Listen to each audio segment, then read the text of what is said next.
ভাই সপ্তাহে কয়দিন আসেন? শুধু শুক্রবার করে সপ্তাহে একদিন। সপ্তাহে একদিন আসেন। এটা বেচা কিনা কেমন হয়? হয় আলহামদুলিল্লাহ, ভালোই হয় মোটামুটি। লোকজন আসলে বেচা কেনা ভালো হয়। শুক্রবারে সবাই আসে রূপায়ণ মাঠে ঘুরতে।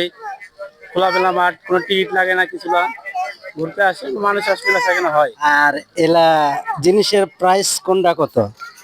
এখানে বিভিন্ন প্রাইস আছে। আপনার গাড়ি 100 টাকা থেকে শুরু করে 120 টাকা, 140 টাকা, 150, 100 টাকা বেশি জিনিস। আর পরিবারের সদস্য কয়জন? আমরা পরিবারের সদস্য এখন মূলত হলাম 4 জন। আমি, আমার ওয়াইফ, আমার আম্মা, আমার ছোট একটা মেয়ে আছে। এটা দিয়ে পাশাপাশি কি তুমি কোনো চাকরি করো? জি, আমি পাশাপাশি গার্মেন্টসে জব করি। এটা দিয়ে আলহামদুলিল্লাহ ভালো চলে। জি, আল্লাহর কাছে শুকরিয়া, আল্লাহ আমাকে অনেক ভালো রাখছে। আমি চাকরির পাশাপাশি অবসর সময় যখন পাই তখন এইটা করি আর কি। আলহামদুলিল্লাহ।